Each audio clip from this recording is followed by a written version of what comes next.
And that one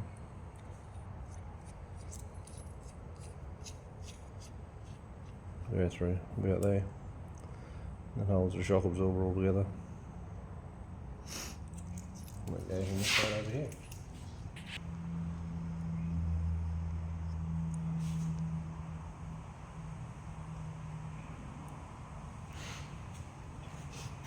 So, you want to get, you got to get in here. So this will go in through here. This will go in there. This one will go in here. And this. Pull down on it. I'll go into there. That's not meant to be that.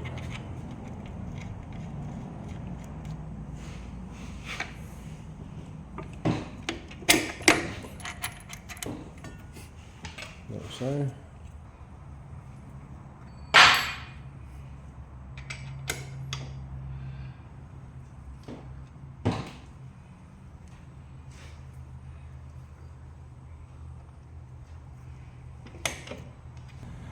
Go around the other side and get it from the other side through here, through the spokes. I would shoot it down through here, through this way, looking out that way. And that one is going to be 40. So two of these bolts I've got to cut down, 10mm. You can see the KLX250 swing arm that's been fitted up to this XT500 Yamaha with these YSS piggyback shock absorbers to mount up the lower portion of the shock absorber to the swing arm. You can see I've utilised a stainless steel bolt, and I've got some stainless steel washers that I've also made up. But those washers are also spacers to locate the lower section of the shock absorber and keep it in alignment with the top width of the shock absorber to the frame. We want to maintain the same width at the bottom of the shock absorber, so the shock absorber doesn't either toe in or toe out as it's going through its stroke and through its cycle. So to facilitate that, I've had to machine up this inner bush, which is actually the nut in this scenario, and it's actually got a long bush which steps the shock absorber out this way. And once it's all done up, it's a nice rigid system.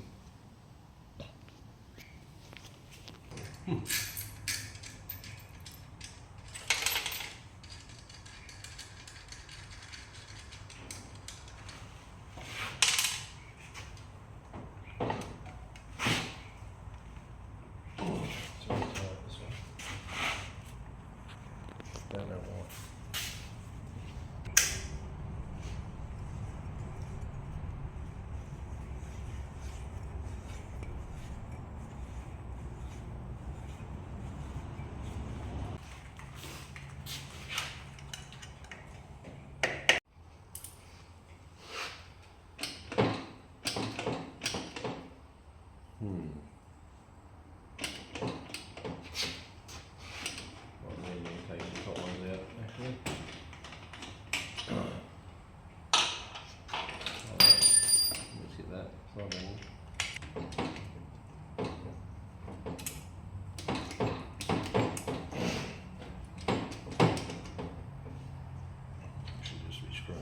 But it's not.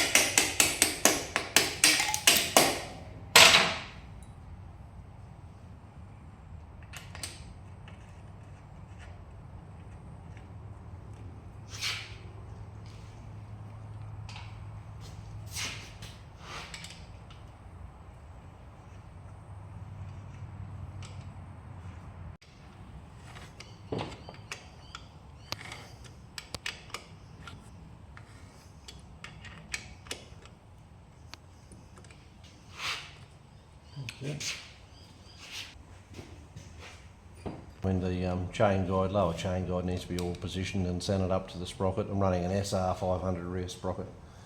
Mainly this bike will be used on the road as a coffee shop bike. It's not going to be used in the dirt. So we want road gearing so we can maintain 100 kilometres an hour if we want to. So this is off a KX250 A5, I believe it was. So it fits. The mounting system, the three bolt mounting system fits. It's a bit high, so I may need to slide this lower rubbing block forward. And obviously it needs to be centred across to the right. It's too far left at the moment. I need to make up some spaces to go up in here on the mounts.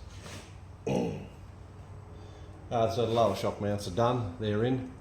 Now I've got to make up the top ones. They're the similar stainless steel button head screw or bolt, but they're too long. They're 50mm. I need to knock them down to 40mm, so I'll do that now. I'll measure them out and knock that down with the cutting disc on the 5-inch grinder. I'm going to measure that up now.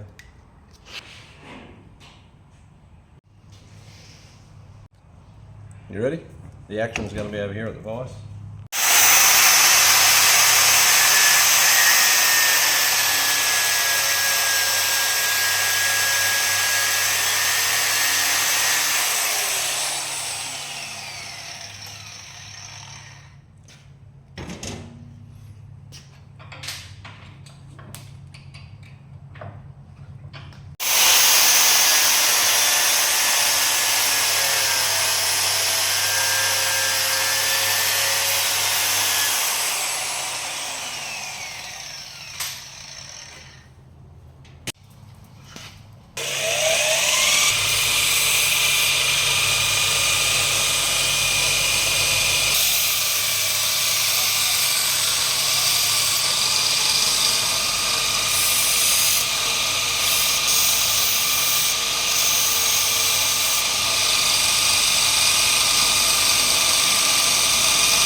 So, I'm going to film it. There we go. So we get the shock absorber.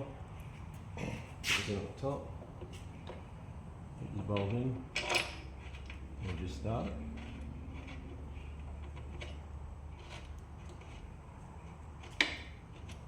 Like so. Wind it in.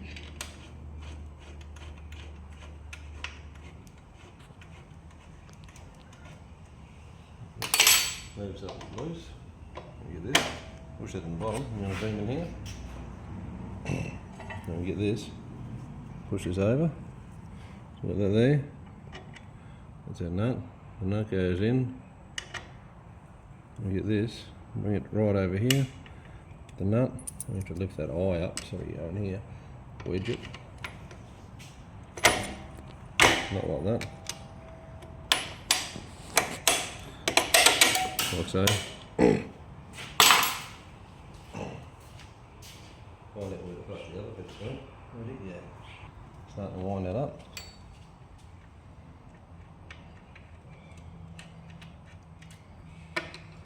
Yeah.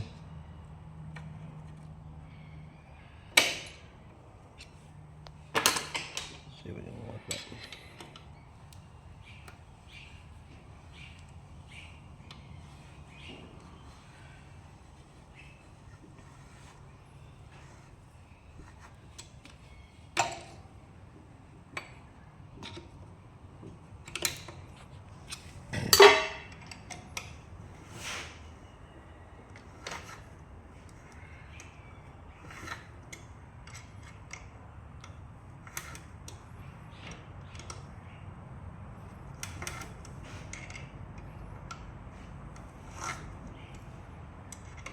We'll just set it.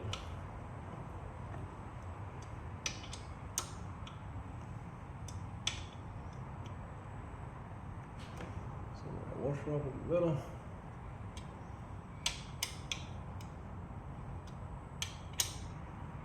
A bit better there.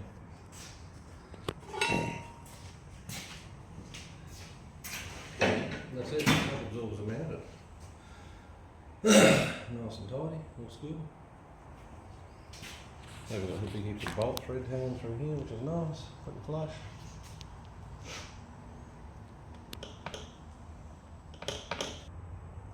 Tight.